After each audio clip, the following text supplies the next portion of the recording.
Hey, all my Pisces friends. Welcome to my YouTube channel. My name is Teri Hunter.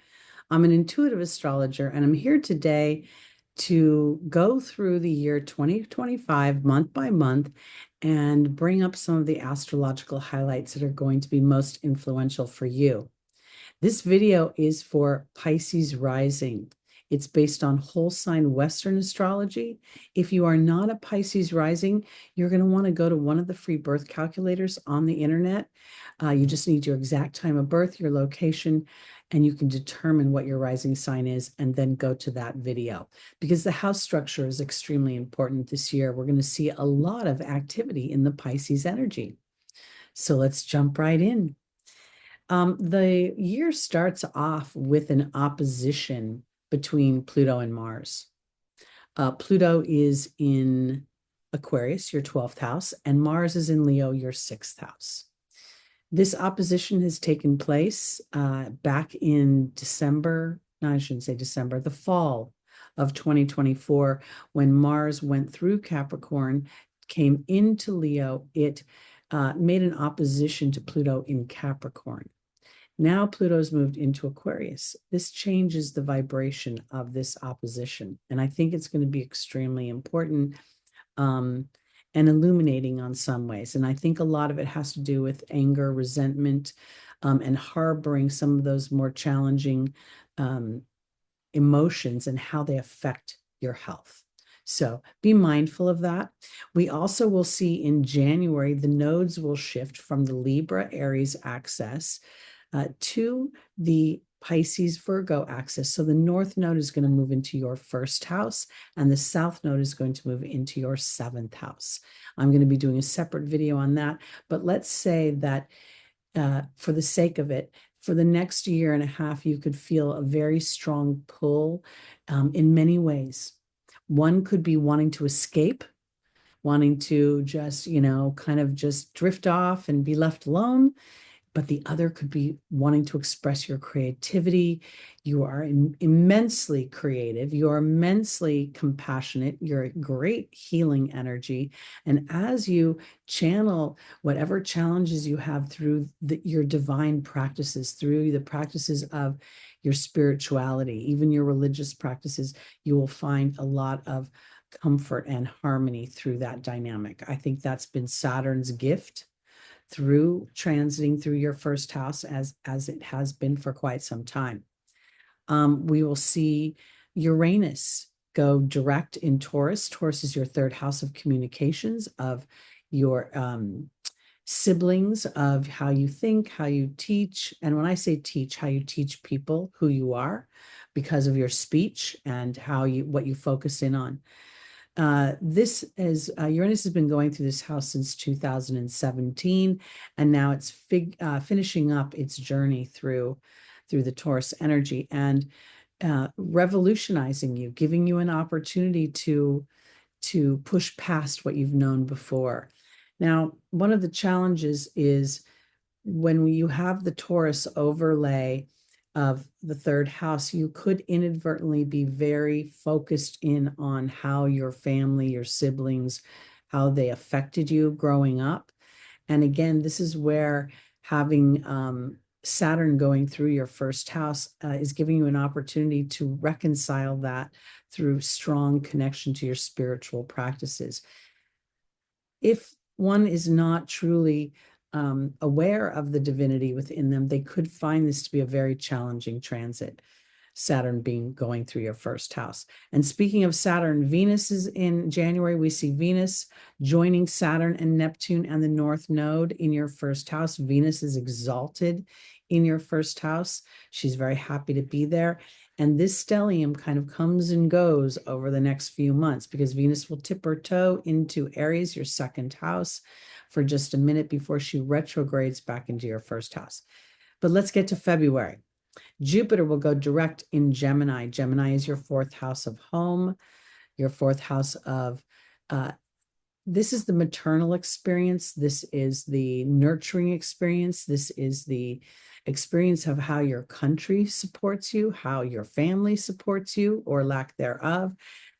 Jupiter is in detriment in Gemini. And yet at the same time, to me, Jupiter is a world traveler and always curious. But the challenge here is to sit long enough in the Gemini energy to truly extract the details that are necessary in the everyday life to bring the abundance and the expansion that Jupiter has to offer.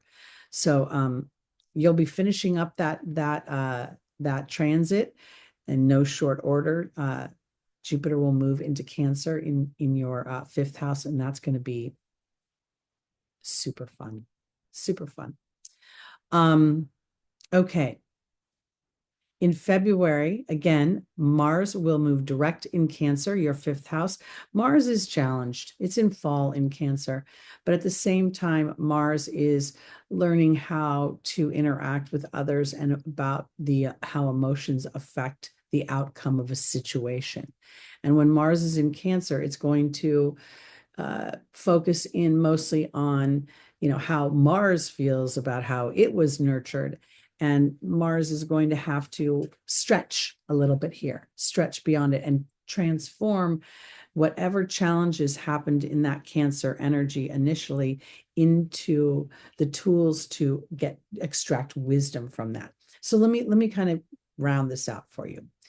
Mars in Cancer could be steamy and hot and cranky and resentful as it transits, but at the same time, you as a Pisces get to determine if that's the kind of people that bring fun and joy and laughter into your life, because that fifth house is all about entertainment. So as you revisit where resentments and angers have held you back, or where there's things you can't do a darn thing about because they are old and historic, I mean, Saturn going through that, the fifth house rules our high school experience, which sets the tone for our sexuality moving forward as adults, and where our confidence comes from in that regard. So I think that Mars is really being tasked to step outside of those lower vibrations. We also experience a stellium. It's your birthday month, or starting of your birthday month as it goes into March, but we'll see the sun, the moon, Mercury will join Pisces. And so, sorry. The sun, the moon, and Mercury will join Saturn and Neptune and the North Node in Pisces. Super, super strong energy. It's also creating an opposition to your seventh house. So this is going to be a strong pull to identify the me within you, the creative being. And again, we're going to see the potential. There's a full moon and a new moon in every month, but the new moon in Pisces is going to give you an opportunity to set the tone for a new spiritual experience through your challenges. In March, we'll see our first eclipse season. We'll have a full moon lunar eclipse in Virgo in your seventh house, and we will have a new moon partial solar eclipse in your second house of Aries. That will be the last eclipse in Aries, and it is a new moon. So this is an opportunity for you to plant the seeds of being, brave within your own skills, your own creativity, and to make money through those skills. That's an important part. It's also the potential of reconciling that anger I was talking about with Mars's transit through Cancer, because we all have a story and we all have hurts and traumas, and some of us move on more easily, and some of us hold them deep within us quietly and invisibly, and yet they affect us throughout our lives. We will see Neptune enter Aries for the first time in 164 years. The last time that Neptune was in Aries was during the United States Civil War.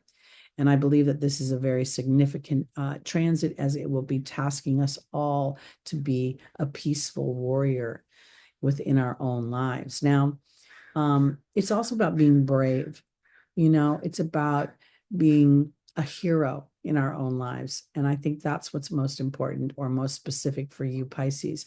Your compassion as a Pisces rising, and your ability to empathize with others can be overwhelming to you. And even when you can sometimes feel like you give so much and you can't feel it coming back to you. And I think that that's going to be an important opportunity to feel the exchange of energy. And sometimes spirit, God, the universe brings us a great challenge, because in the overcoming of that challenge, we go up a whole frequency, a whole notch in our vibration. So I think this is going to be very important. Venus dipped her toe into Aries, but both Venus and Mercury will retrograde in Pisces. Venus will come back into Pisces. Mercury's already there. This is your first house. So now we're seeing Venus retrograde, Mercury retrograde, Saturn is still there. The North Node is still there. So we've got this growing stellium. That is so important, because it's offering you a review of your self-worth, of what your mind ruminates on over and over again. Mercury rules the monkey mind, the loop, the thoughts that you have that you don't even think you're intentionally thinking, they just pop out of nowhere. So you're going to be revisiting those. And in some ways, you might even be revisiting where you are yourself purporting some bit of wanting to be invisible, or wanting to, or having in the past feeling invisible. And that North Node doesn't want to be invisible anymore. In April, Mercury and Venus will both move direct. Again, is still in that stellium. And it's the same themes moving forward, that, now we've reviewed something, we've assessed it, and now we can start to implement it. We have Mars re-entering Leo. It will make that opposition to Pluto again. So this could be where when you're looking at the 6th house, 12th house axis, there's it's sort of this axis of suffering. We see the slave in the 6th house, we see health in the 6th and the 12th house axis. So here, having it be Aquarius Leo, it's a lot about the individual. It's a lot about, Pisces is naturally the two little fish without any sort of protective shell. The Scorpio has a stinger, the crab has its protective shell, and all you can do is swim fast. And so here, you're really going to be tasked to start to look at where you have also inadvertently purported you're not being seen in your full blossoming. So I think that's really what Mercury, Venus direct in Pisces, and Mars moving forward in Leo is going to offer you. In May, we will see Saturn enter Aries. And Saturn hasn't done this for about 29, 30 years, as Saturn takes 2.5 years to travel through each zodiac sign. Saturn in Aries is interesting, because I think a lot of astrologers think that this is not necessarily a good placement. I personally think it's an excellent placement, because Mars is exalted in Capricorn, where Saturn is the ruler of the house. And so when Saturn comes to Mars's house, Mars rolls out the carpet as well. But this time, these two guys like to talk about military things. They like to talk about competition and the prowess of their physicality and what they can build in the way of an empire. So I think this is going to be a very powerful, and these two planets are going to be in a tight conversation for the rest of the year, as if they haven't been in a close enough conversation already. Now they're in a summit. Pluto will retrograde in May from 3 degrees to 1 degree in Aquarius. That is your 12th house until October. And Pluto will be continuing to rebirth your soul's inner knowing throughout the next 20 years. It's going to be fun. Don't be afraid. In June, Saturn and Neptune are conjunct. Exactly. I should say, because Neptune gets up to 2 degrees, but they're about 1 degree, and they're moving very slowly. So we're feeling this concentration of this new energy. And that energy is the energy of the warrior, of the me, of the self, of the pioneer. And here I really think it's the peaceful warrior. It's the spiritual warrior. It's the creative warrior. We will see Saturn in Aries square Jupiter in Gemini for the 3rd time. It sounds, when I say it out loud, like a sextile, but because of the degrees, they're actually squaring each other. And this is the first time both planets are direct. And to me, this square is a tense aspect that is birthing something. Saturn's representing history in some way, the history of the self. And Jupiter is representing the mind, and faith in many ways, the expansion of the mind. Jupiter is in detriment in Gemini. So Saturn is the big boss in the square. And Saturn is looking for endurance. Saturn is looking for sustainability. Saturn is looking for discipline. In Jupiter, really looking on a what is practical in an everyday situation for the human to create Jupiter's expansion. So that's interesting. Now, later in the month, Jupiter will move into Cancer in its exaltation. It will stay there for a year. Last time was 2013 to 2014. And Jupiter loves being in Cancer. This is, literally mama's making the homemade bread, the wine is being poured, all the relatives are coming, there's a reunion. It's lovely. And Cancer is, again, your fifth house of romance, of pleasure, of fun, of frivolity, of comedy, meaning literally laughter.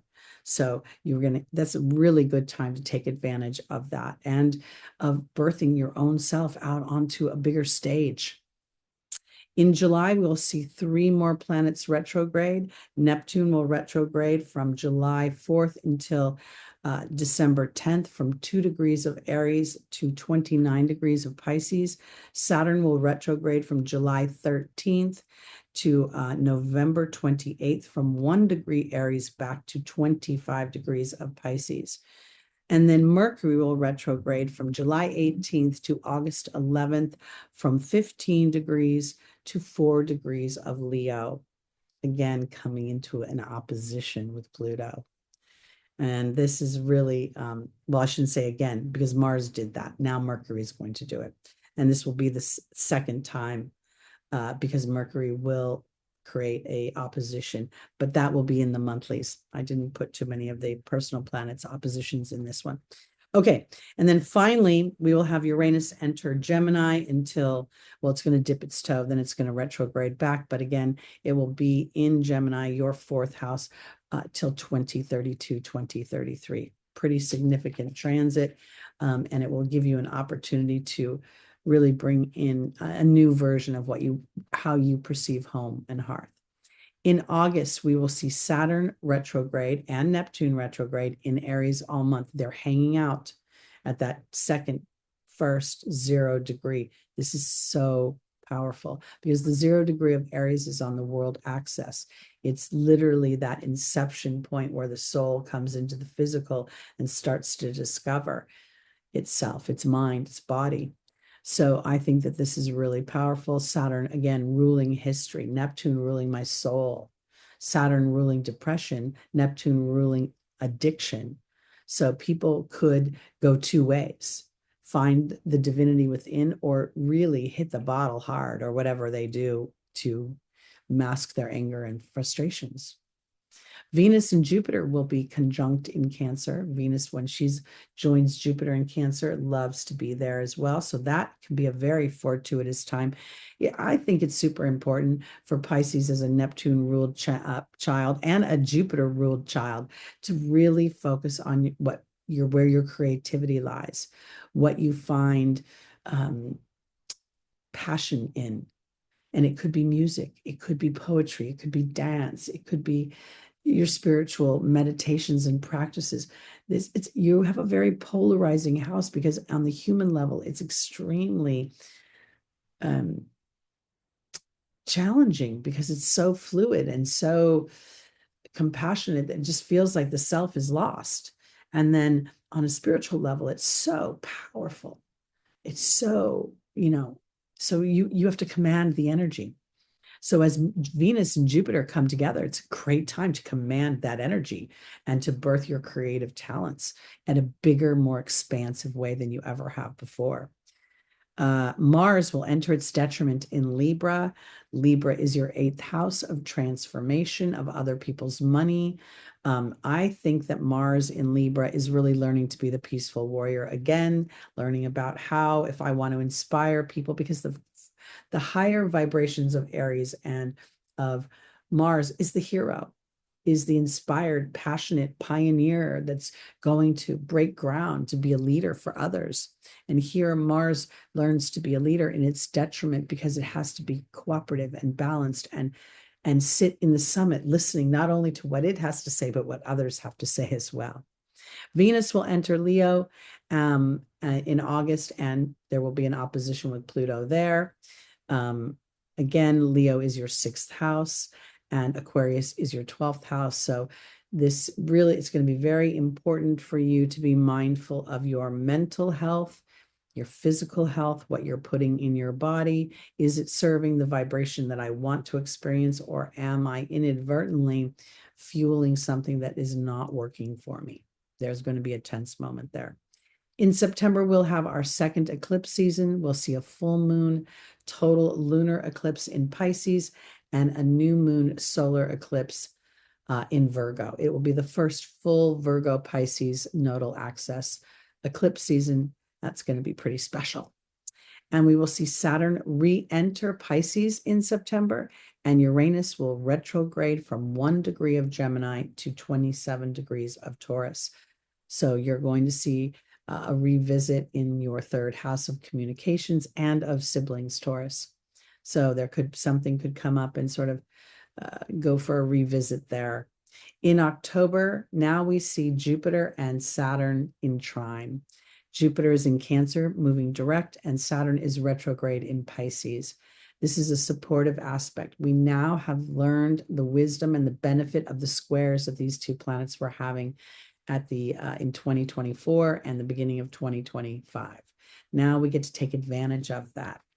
We also see Neptune moving back into its rulership, where it will remain at 29 degrees for months and months. Because while it retrogrades at 29 degrees, it will then station to move forward. So this is a master number, the master number of the Pisces energy, the master number in your 1st house. Like that 29 degrees is really tasking you to think about what you want to create. It's the Leo energy as well. So how will you express your creativity? How will you birth it forward? Will you allow it to be birthed, or will you hide? Because that's something that Pisces can do. We will also see, we know that Neptune is conjunct Saturn, so there will be a revisit. There'll be a revisit of having to endure something that has historically stopped me potentially, but now with the trine energy, the trine energy of Jupiter and Saturn supporting Neptune, because Neptune's technically trining Jupiter as well, and Jupiter and Neptune both co-rule your 1st house of Pisces. So there is cooperation here, but on some level, I have to direct where that's going to go. I have to intend something. I have to make it happen through telling spirit what it is I want in my human apparatus. Pluto will go direct at 1 degrees of Aquarius in your 12th house. And again, Pluto will be there for the next 20 years. In November, Mercury will retrograde from 6 degrees of Sagittarius in your 10th house to 20 degrees of Scorpio in your 9th house. That will happen from November 9th until November 29th. We will also see Jupiter retrograde from 25 degrees of Cancer to 15 degrees of Cancer. That will start November 11th. And it will go on until March 11th, 2026. I really believe that Jupiter, even though it's in retrograde, it still feels very expansive to me because Jupiter is in exaltation. So I think that you're going to, you could find yourself fine-tuning some of your creative endeavors. You could find yourself revisiting romantic ideas that you might have thought were not really viable. Who knows? But whatever it is, it's going to be fun. It's a good retrograde. And then we see Saturn go direct at the end of November 28th at 25 degrees of Pisces. So this is where it's stationing. And then we go into December, and Jupiter retrograde is now trining a stationing Saturn in Pisces. This feels very powerful. Jupiter is in exaltation And while it's still in retrograde, it still has the power play for me. It's still strong. So I'm revisiting philosophies. I'm revisiting some of my ideologies, some of my religious beliefs, some of my education, maybe potentially, to see if it's still applicable to what I believe as a human. Saturn this time is direct. So Saturn to me feels like it's addressing where there's been duty and obligation and historic repression, and I don't want to do that anymore.